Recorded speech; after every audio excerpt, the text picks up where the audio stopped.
اس کی زمین پہ آہستہ چلتے، تسبیح کرتے، سجدے کرتے، رحمان کے بندے، رحمان کے بندے،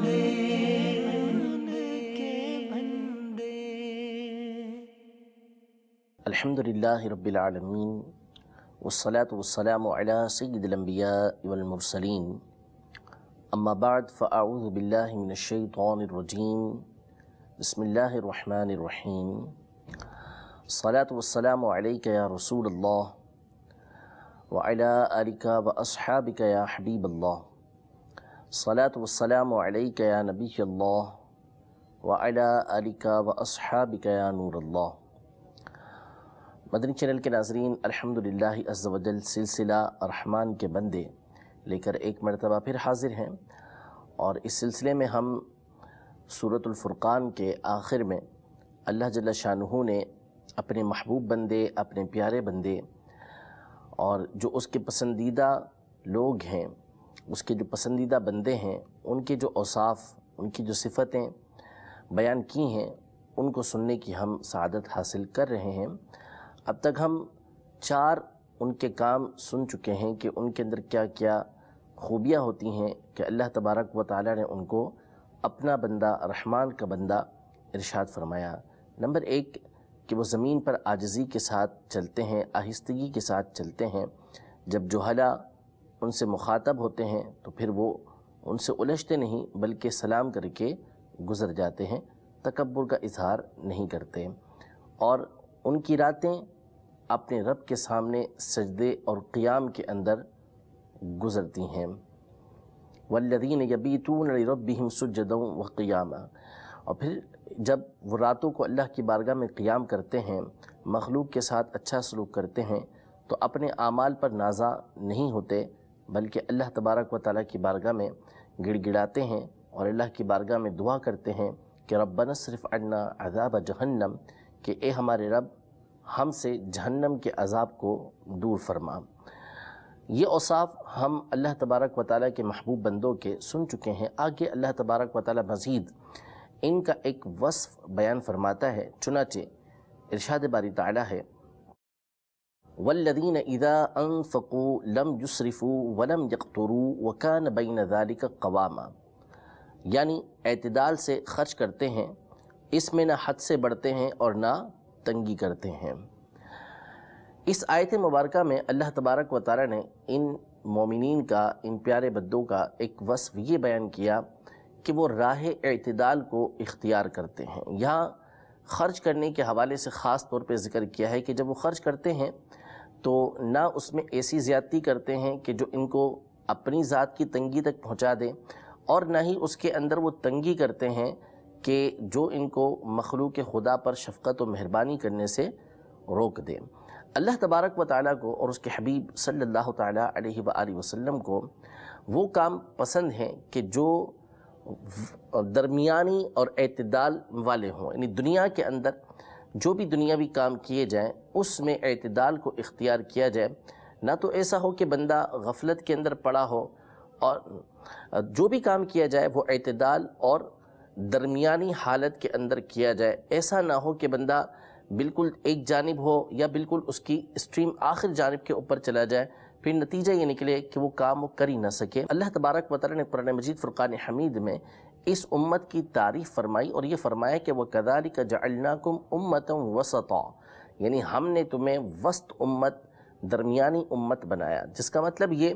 کہ تمہارے اندر نہ ایک کمی ہوتی ہے نہ زیادتی ہوتی ہے، بلکہ تم درمیانی راہ پر چلتے ہو، یعنی خرابی سے بھی دور اور زیادتی سے بھی دور یہ امت رہتی ہے، درمیانی راہ کو اختیار کرتی ہے۔ تو اللہ تبارک و تعالیٰ کو یہ بات بڑی پسند ہے کہ بندہ معتدل راہ کے اندر رہے اور ہمیشہ اس کو اختیار کرتا رہے۔ نبی کریم رؤوف الرحیم علیہ افضل الصلاۃ والتسلیم کی زندگی پر ہم غور کریں تو آپ علیہ السلام کی زندگی میں ہمیں یہ ایک واضح سبق ملتا ہے کہ آپ علیہ السلام نے اعتدال والی زندگی گزاری۔ ایسی زندگی نہیں تھی کہ جس کے اندر کوئی غفلت ہو اور نہ ہی ایسی زندگی تھی کہ جس میں اتنی سختی پائی جائے کہ سامنے والا اس پر عمل ہی نہ کر سکے، بلکہ نبی کریم صلی اللہ تعالیٰ علیہ وسلم نے اعتدال کے ساتھ وسط کے اندر رہ کر، درمیان میں رہ کر ایسی زندگی گزاری کہ ہر ایک اس پر بآسانی عمل کر سکتا ہے۔ مختلف صحابہ کرام علیہم رضوان سے نبی کریم رؤوف الرحیم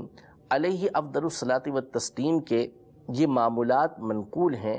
کہ نبی کریم صلی اللہ تعالیٰ علیہ وآلہ وسلم کو اگر کوئی رات میں دیکھنا چاہتا کہ آپ صلی اللہ تعالیٰ علیہ وآلہ وسلم رات میں عبادت کس طرح کرتے ہیں تو وہ دیکھ سکتا تھا، اور اگر کوئی یہ چاہتا کہ نبی کریم صلی اللہ تعالیٰ علیہ وآلہ وسلم رات میں آرام فرما ہے تو وہ یہ دیکھ سکتا تھا کہ نبی کریم صلی اللہ تعالیٰ علیہ وسلم رات میں آرام فرما ہے۔ یعنی حضور اکرم صلی اللہ تعالیٰ علیہ وآلہ وسلم کی رات اس طرح نہیں گزرتی تھی کہ آپ صلی اللہ تعالیٰ علیہ وآلہ وسلم ساری رات یہ آرام فرما رہیں، بلکہ نبی کریم صلی اللہ تعالیٰ علیہ وسلم رات میں اٹھ کر اللہ تبارک و تعالیٰ کی بارگاہ میں حاضر ہوتے اور اللہ تبارک و تعالیٰ کی عبادت کیا کرتے تھے۔ آپ صلی اللہ تعالیٰ علیہ وآلہ وسلم کا یہ انداز بھی عمومی طور پر نہیں تھا کہ ساری کی ساری رات عبادت فرماتے، تاکہ ایسا نہ ہو جائے کہ آپ کی امت پھر آپ کے طریقہ کار پر عمل نہ کر سکے، بلکہ نبی کریم صلی اللہ تعالیٰ علیہ وسلم رات کو آرام فرماتے اور اٹھ کر اللہ تبارک و تعالیٰ کی عبادت کرتے، یعنی دونوں کے درمیان میں رہتے۔ نہ تو ایسا ہو کہ غفلت کے ساتھ بندہ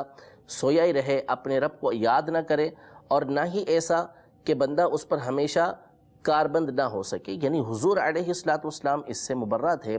پاک تھے۔ اللہ تبارک و تعالیٰ نے آپ کو یہ قوت عطا فرمائی تھی، یہ قدرت عطا فرمائی تھی کہ اگر آپ چاہتے تو ساری کی ساری رات عبادت فرماتے اور ہمیشہ اس پر ثابت قدم رہتے، لیکن چونکہ آپ کی امت، آپ کی سیرت کو آپ کی امت کے لیے آئیڈیل بنایا گیا کہ لوگ اس پر عمل پیرا ہو سکیں، تو حضور اکرم صلی اللہ تعالیٰ علیہ وآلہ وسلم نے ایسی زندگی گزاری، اس طرح رات بسر کی کہ بآسانی آپ کی امت اس کے اوپر عمل کر سکے، یعنی اعتدال کے ساتھ وسط میں رہ کر نبی کریم صلی اللہ تعالیٰ علیہ وسلم نے زندگی گزاری۔ اسی طرح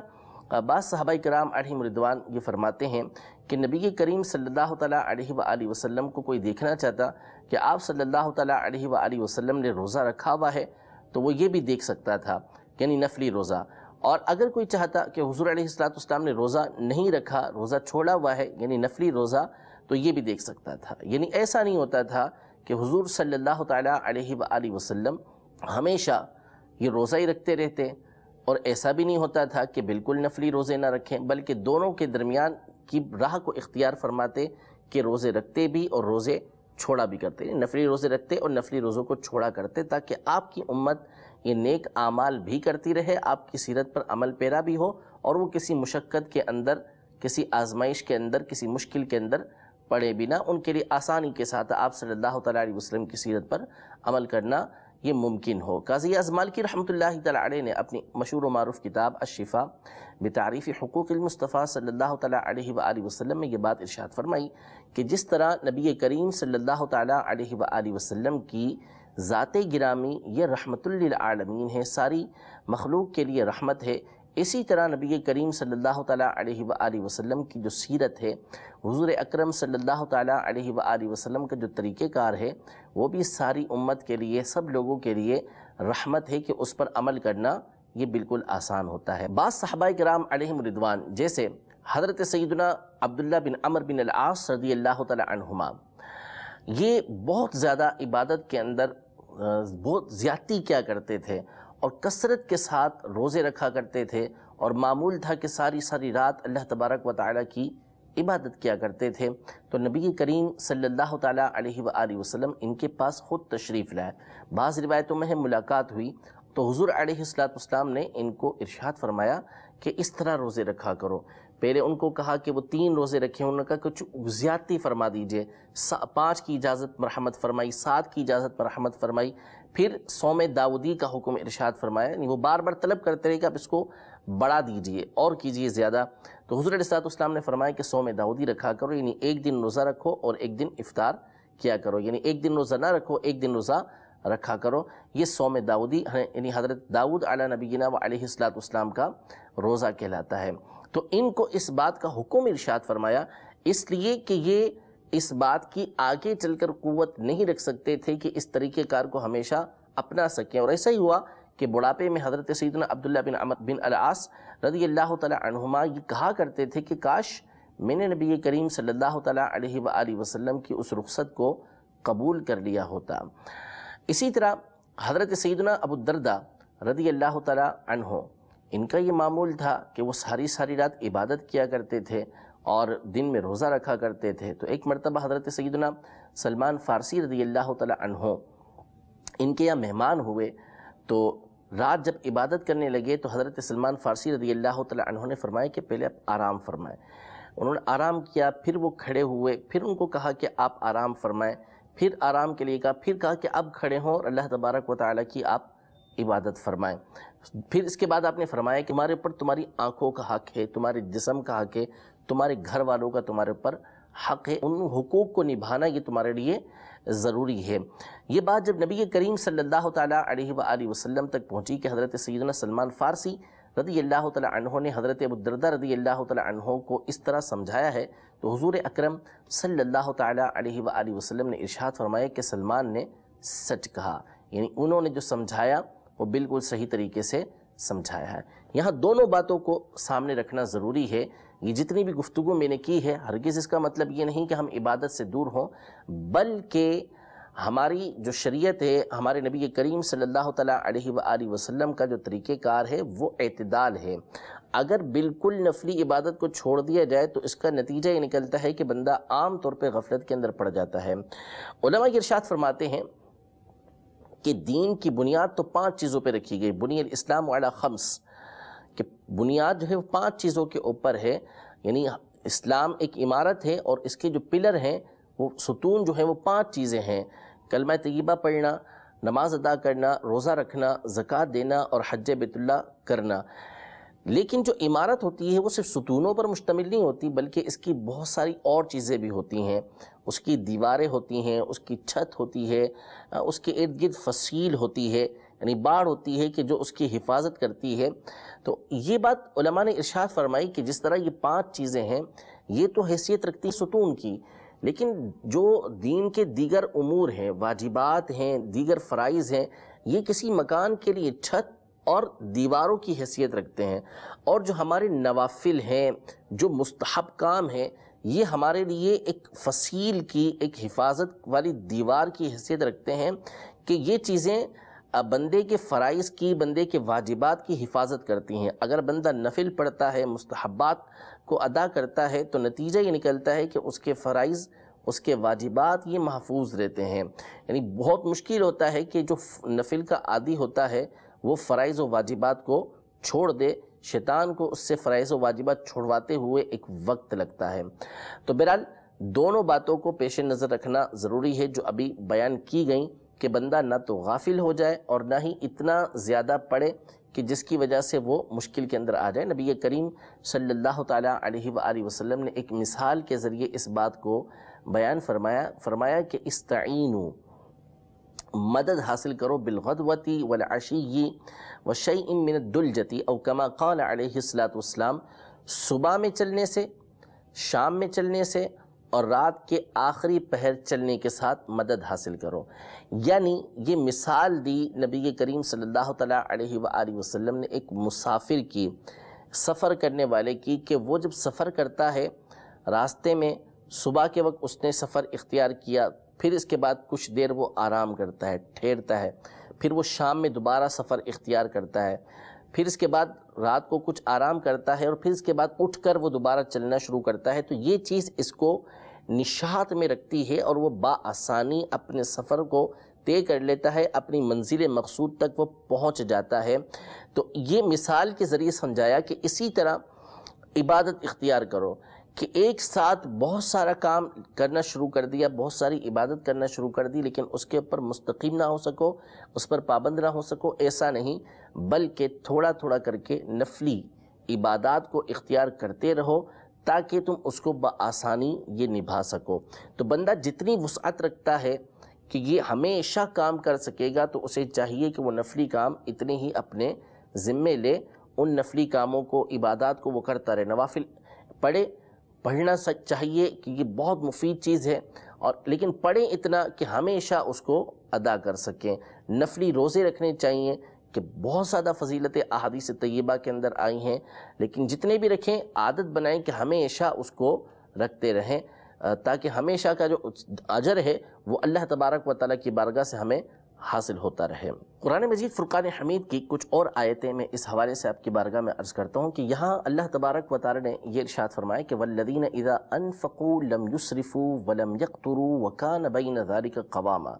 کہ جب وہ اللہ کی راہ کے اندر خرچ کرتے ہیں یا کہیں بھی خرچ کرتے ہیں تو نہ اس میں اسراف کرتے ہیں نہ تنگی کرتے ہیں، وَكَانَ بَيْنَ ذَلِكَ قَوَامًا، بلکہ ان دونوں کے درمیان یہ اعتدال اختیار کرتے ہیں۔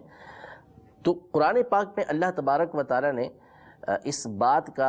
واضح طور پہ بیان فرمایا ہے کہ اسراف کرنا یہ اللہ تبارک و تعالیٰ کو پسند نہیں، یعنی ایسا خرچ کرنا کہ جو بے جا خرچ ہو، یعنی جس میں دین دنیا کا کوئی فائدہ نہ ہو، بے فائدہ مقام پر خرچ کرنا یہ اللہ تبارک و تعالیٰ کو ناپسند ہے۔ قرآن پاک میں اللہ تبارک و تعالیٰ نے سورۃ الانعام میں ارشاد فرمایا وَلَا تُسْرِفُوا إِنَّهُ لَا يُحِبُّ الْمُسْرِفِينَ، بے جا نہ خرچو، بے شک بے جا خرچنے والے اسے یعنی اللہ کو پسند نہیں۔ اس آیت کی تفسیر میں صدر الافاضل حضرت علامہ مولانا مفتی نعیم الدین مراد آبادی رحمۃ اللہ تعالی علیہ یہ ارشاد فرماتے ہیں کہ حضرت مترجم یعنی اعلیٰ حضرت امام اہل سنت نے اسراف کا ترجمہ یہ بے جا کیا ہے، اور یہ بہترین ترجمہ ہے۔ اور پھر اس کے بعد ارشاد فرماتے ہیں کہ اگر کل مال خرچ کر ڈالا اور اپنے عیال کو کچھ نہ دیا اور خود فقیر بن بیٹھا تو سدی کا قول ہے کہ یہ خرچ بے جا ہے، یعنی اگر کوئی سارے کا سارا مال یہ خرچ کر ڈالے اور پھر خود فقیر ہو کر بیٹھ گیا تو اس کے بارے میں فرمایا کہ یہ اسراف ہے، یہ بے جا خرچ کرنا ہے۔ اور اگر صدقہ دینے ہی سے ہاتھ روک لیا تو یہ بھی بے جا اور اسراف کے اندر داخل ہے۔ قرآن پاک میں اللہ تبارک و تعالیٰ ارشاد فرماتا ہے وَلَا تَجْعَلْ يَدَكَ مَغْلُولَةً إِلَىٰ عُنُقِكَ وَلَا تَبْسُطْهَا كُلَّ الْبَسْطِ فَتَقْعُدَ مَلُومًا مَحْسُورًا، یعنی ایسا نہ کر کے اپنے ہاتھ کو گلے سے باندھ کے رکھ لے اور نہ ہی اس کو بالکل کھلا چھوڑ دے کہ اپنے گھر کے اندر ملامت کیا ہوا اور حسرت کیا ہوا بیٹھا رہے۔ یعنی اللہ تبارک و تعالیٰ نے یہ ارشاد فرمایا کہ جب خرچ کرنا ہے تو دونوں چیزیں سامنے رکھنی ہیں، ایک تو ایسا نہ ہو کہ گلے سے ہمارا ہاتھ بالکل بندھا ہوا رہ جائے کہ کبھی بھی اللہ تبارک و تعالیٰ کی راہ کے اندر خرچ ہی نہ کریں، جہاں خرچ کرنے کا حکم ہے وہاں پر بھی خرچ نہ کیا جائے، ایسا نہیں ہونا چاہیے۔ صدقہ و خیرات اللہ تبارک و تعالیٰ کی راہ کے اندر یہ کثرت کے ساتھ کرنا چاہیے۔ لیکن آگے یہ ارشاد فرمایا کہ وَلَا تَبْسُطْهَا كُلَّ الْبَسْطِ، ایسا نہ ہو کہ سارے کا سارا مال دے دیا اور پھر خود فقیر بن بیٹھے، لوگوں سے اب مانگ رہے ہیں، تو ایسا بھی نہیں ہونا چاہیے۔ فرمایا کہ ایسا ہوگا کہ سارے کا سارا مال خرچ کر ڈالا تو تم اپنے گھر کے اندر ملامت کیے ہوئے حسرت کرتے ہوئے بیٹھے رہو گے۔ تو یہ افراد کے اعتبار سے مختلف ہوتا ہے کہ بسا اوقات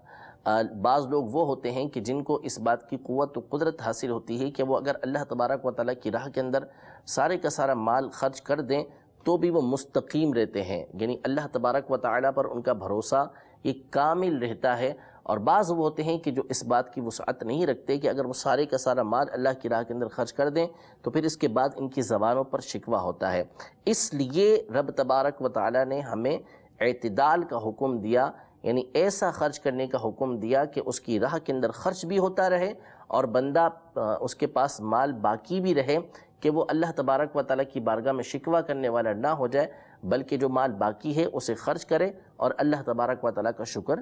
ادا کرے۔ سیدنا صدیق اکبر رضی اللہ تعالیٰ عنہ،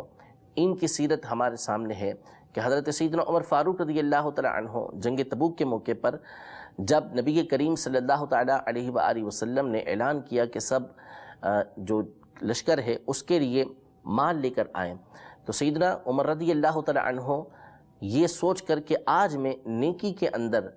حضرت سیدنا ابو بکر صدیق رضی اللہ تعالیٰ عنہ سے بڑھ جاؤں گا، مال خرچ کرنے میں ان سے بڑھ جاؤں گا، اپنے گھر کا آدھا مال ہر چیز میں سے ایک ایک گھر پہ رکھی اور دوسری چیز جو ہے وہ اللہ کی راہ کے اندر لے کر نبی کریم صلی اللہ تعالیٰ علیہ وسلم کی بارگاہ میں پہنچے اور حضور علیہ السلام کی بارگاہ میں پیش کر دیا۔ اتنے میں دیکھا کہ سیدنا صدیق اکبر رضی اللہ تعالیٰ عنہ یہ سارے کا سارا مال اپنے گھر کا لے کر بارگاہ رسالت میں حاضر ہوئے، نبی کریم صلی اللہ تعالیٰ علیہ وسلم کی بارگاہ میں پیش کر دیا۔ سیدنا صدیق اکبر رضی اللہ تعالیٰ عنہ کا یہ کمال دیکھ کر سیدنا عمر رضی اللہ تعالیٰ عنہ تو بے اختیار یہ کہ اٹھے کہ میں کبھی بھی سیدنا صدیق اکبر رضی اللہ تعالیٰ عنہ سے آگے نہیں بڑھ سکتا۔ نبی کریم صلی اللہ تعالیٰ علیہ وآلہ وسلم نے یہ ارشاد فرمایا کہ اے ابو بکر، تم نے اپنے گھر والوں کے لیے کیا چھوڑا؟ تو انہوں نے کہا کہ میں اپنے گھر والوں کے لیے اللہ اور اس کے رسول کو چھوڑ آیا ہوں۔ حضور علیہ السلام نے ان کے اس مال کو قبول فرمایا، اس لیے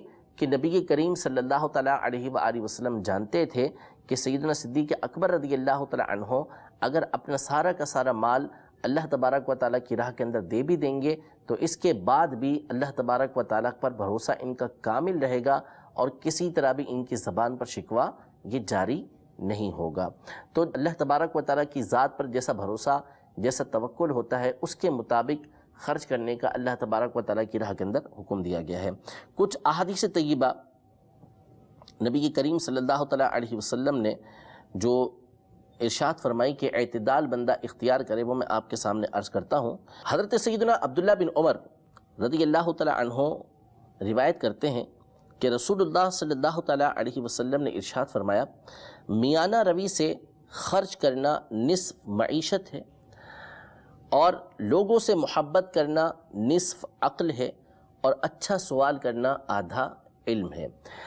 معیشت، زندگی گزارنے کا جو طریقہ کار ہے، اس کے بارے میں فرمایا کہ میانہ روی کے ساتھ خرچ کرنا، یعنی بندہ بعض اوقات مالدار ہوتا ہے یا اس کے پاس بعض اوقات بہت زیادہ مال آیا ہوا ہوتا ہے، تو جس کو بولتے ہیں نیا دولتیہ جو ہوتا ہے، اس کے پاس جب مال آتا ہے تو وہ دھڑا دھڑ جو ہے وہ خرچ کر رہا ہوتا ہے اور جو چیزیں نہ خریدنے کی ہوتی ہیں وہ خرید رہا ہوتا ہے۔ ایسی جگہ پر مال وہ خرچ کر رہا ہوتا ہے کہ جہاں پر سمجھنے والا سمجھتا ہے کہ اپنے مال کو یہاں پر یہ ضائع ہی کر رہا ہے، تو وہ قدر نہیں کرتا۔ نتیجہ یہ نکلتا ہے کہ وہ تھوڑے ہی عرصے کے اندر کنگال ہو کر رہ جاتا ہے، اس کے مال کے اندر برکت نہیں رہتی۔ تو یہ ارشاد فرمایا کہ بندے کی جو نصف معیشت ہے، جو طریقہ کار ہے زندگی گزارنے کا، اس کا آدھا طریقہ کار تو یہی ہے کہ وہ خرچ کرنے کے اندر اعتدال کو اختیار کرے، معیشت میں اعتدال کو اختیار کرے گا۔ ارشاد فرمایا کہ میانہ روی سے خرچ کرنا یہ نصف معیشت ہے۔ تو اب جب مال زیادہ ہو اس وقت بھی بندہ خرچ کے اندر اعتدال رکھے، انہی چیزوں کو خریدے کہ جس کی اس کو گھر کے اندر ضرورت ہے۔ بلا ضرورت خرچ کرنا، بلا ضرورت جو ہے وہ چیزیں لے کر آتے رہنا،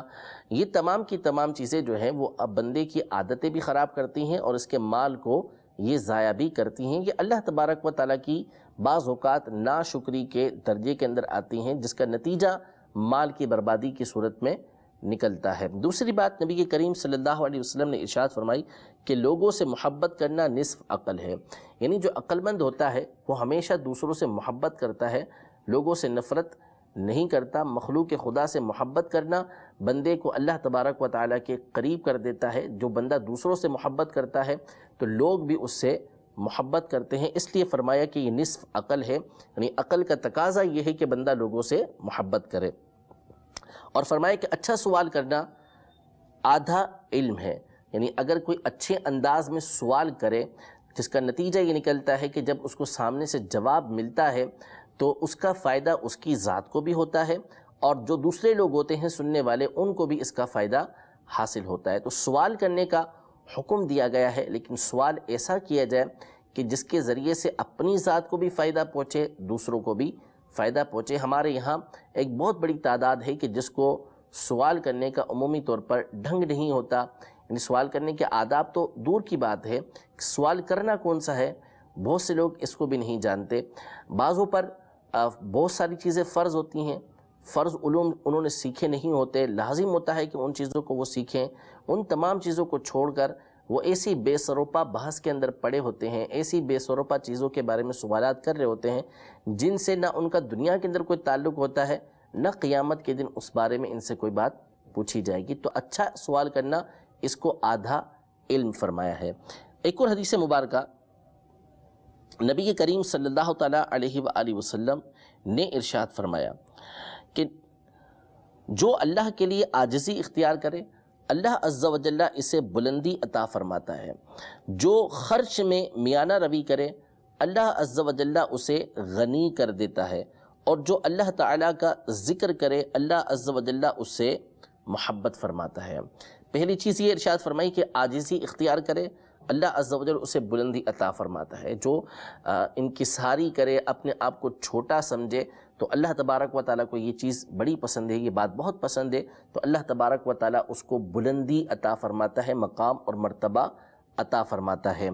اور جو خرچ میں میانہ روی اختیار کرے، اللہ تعالیٰ اسے غنی کر دیتا ہے۔ یعنی یا تو یہ مطلب کہ بہت زیادہ اس کو مال و دولت اللہ تبارک و تعالیٰ عطا فرمائے گا، یا یہ کہ جتنا اس کے پاس ہے